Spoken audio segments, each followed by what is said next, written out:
So this podcast concerns the rules of legislative committees in the California Legislature.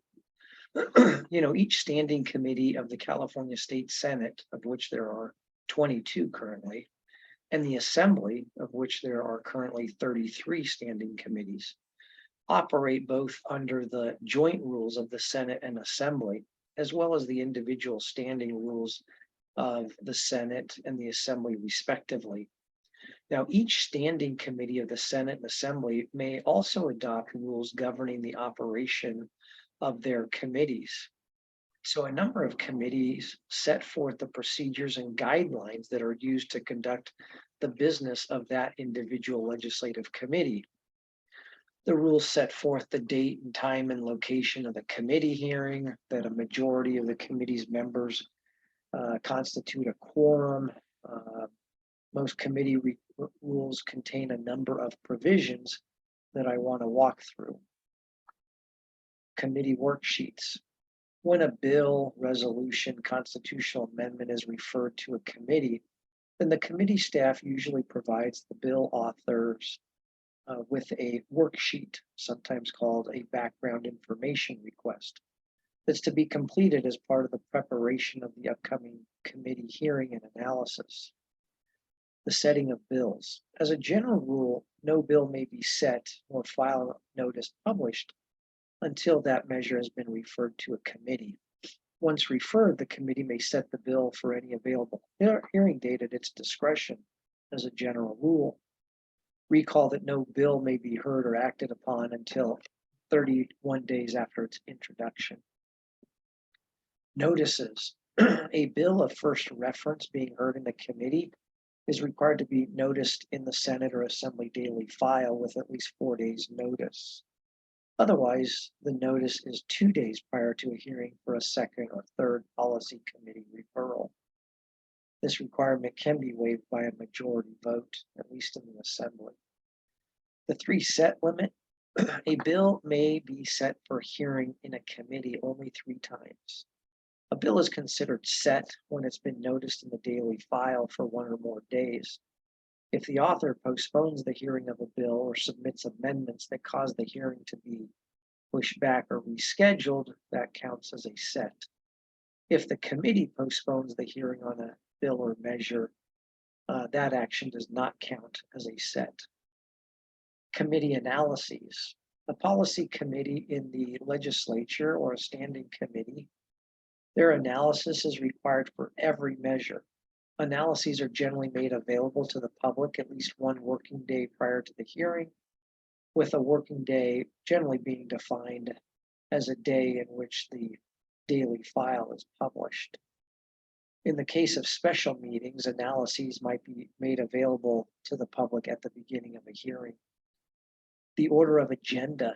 The general rule is that bills concerning those authored by the committee members are usually taken up after all the other authors present have taken up their measures. In other words, those who come to the committee to present their bills who do not in fact sit in that committee. The committee consent calendar may be taken up in a manner determined by the chair at what time. And when the chair finds that another order of business would be more expedient, measures can be taken out of order or set as a special order of business generally. Author's representative might be another issue. If a bill is to be presented by someone other than the author, it is usually taken up after all the other authors, legislators, have been accommodated. This representative these days must be an assembly member or a senator, sometimes a member of the author or staff or a staffer of a legislative committee. But no lobbyist, sponsor, or supporter of a bill generally is allowed to present a bill before a committee. Amending of bills. The usual rule is that when submitting amendments to legislative council for a bill that's in the possession of a standing committee or a bill in the subsequent possession of the Assembly or Senate floor, the author's office provides a copy to the committee as a courtesy. What about author's amendments offered in committee? The general rule is that if an author offers amendments at the hearing, and the amendments are substantive in nature, then the chair generally may put the bill over to allow adequate time for committee staff to reanalyze the bill as proposed to be amended, and therefore provide an updated analysis to the committee's members. The committee is usually required to determine whether or not an amendment is substantive. Otherwise, committee staff is generally responsible for preparing any amendments that are adopted in committee or by the committee members. Another topic is meetings. Generally, all committee meetings, except for an authorized closed session, are open to the public, and all persons are supposed to be allowed to attend the meetings. A special hearing can be held in an area that is readily accessible to the public and does not have to be in the legislative chambers of the Assembly or Senate. The committee, of course, should take care that every effort is made to inform the public that a meeting has been called to allow transparency and public participation in their hearings. How about limits on testimony? When it's necessary, either due to the number of or the complexity of bills on the agenda for a committee hearing, or to limit testimony on one or more bills in order to ensure that all of the bills on their agenda have a fair and reasonable opportunity to be presented and discussed by the committee. The chair, in the chair's discretion, is allowed to limit testimony and the number of witnesses and other such things. The role of the vice chair is often discussed in committee rules. If at a hearing that's been commenced by the chair isn't present, or perhaps isn't presenting a bill of his or her own to the committee, then the vice chair temporarily presides but assumes all the power and duties of the chair. If the vice chair is absent, when the chair must also be absent, then generally the chair is allowed to designate another committee member to temporarily assume the duties. How about voting? A quorum, of course, is required to conduct official business, and a majority of the entire committee constitutes that quorum. A quorum is necessary in committee to take action or to adopt amendments, and any vacancy on that committee doesn't reduce the number of votes required to take action on a bill. So for example, if you have a 7-member committee, 4 is a majority. Even if one person were absent, so you had 6 committee members, or even 5 due to 2 absences, 4 votes are still required for passage. Generally, a chair may at any time order a call of the committee, or if requested by a member of a committee or the author of a bill, a chair can also order a call. And the purpose there is for the chair of the committee to send the sergeant at arms to bring in the absent members. If a quorum is not present in committee, the chair may commence a hearing as a subcommittee and generally receive testimony on any scheduled bill, but a majority of the entire committee is required to report a bill out of committee. Committee action on bills, such as on reconsideration, have to be done by roll call vote, and all the votes for and against, whether members are absent, whether members are voting, is all shown. In the case of a tie vote in a committee, the motion or the measure fails. And of course, as you would expect, any final action by the committee, like a final vote on a legislative measure, must be announced by the chair. On the making of motions, a committee member who desires to make a motion first has to obtain recognition by the committee chair. Then the member opens by stating his or her motion. They can't speak to the merits of the motion, but they can confine their remarks to explain the motion.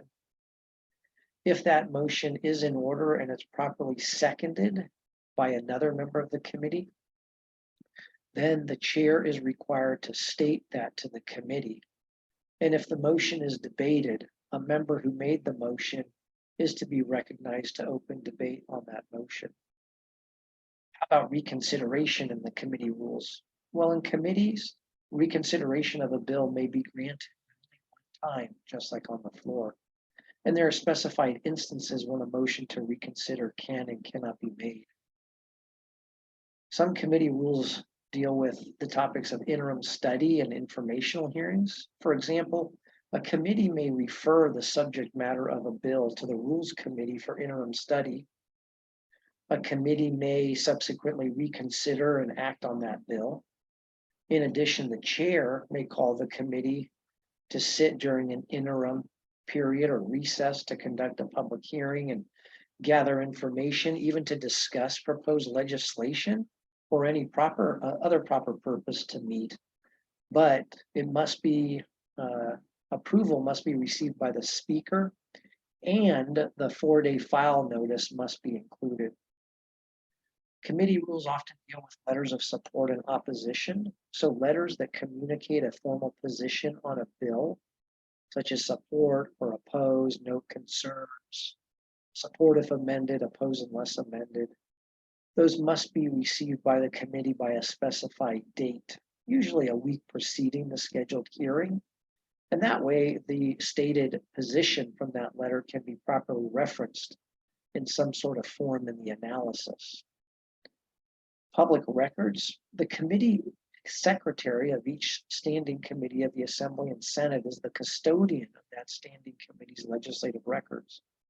So the secretary preserves the committee's legislative records and may store the committee's past legislative records with the state archives.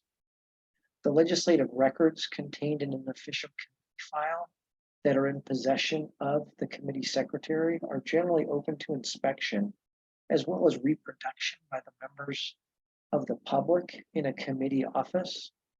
That inspection has to occur during working hours and subject to any other requirements that the Assembly or Senate places in their individual rules. The records held in the state archives are also generally open to inspection and reproduction based upon the procedures that the Secretary of State, who oversees the state archives, prescribes. How about the use of committee bills? That's often discussed in committee rules as well. The general rule is that a committee may introduce a bill germane to any subject that's within the proper consideration of that committee. In the same way, any individual member of the legislature can introduce a bill. A committee bill must contain the signature of a majority of the members of that committee, including the chair. The committee, at the discretion of the chair, may consolidate related subject matters into a single legislative bill where it's appropriate. So most of the committees of the California Legislature have adopted rules similar to the items that I've outlined. However, each standing committee, again, 33 in the Assembly currently and 22 in the Senate, are generally free to adopt their own rules. Naturally, those rules can't be contrary to the Constitution, the government code, the standing rules of the Senate and Assembly, or the joint rules of the legislature that also bind the Senate and the Assembly.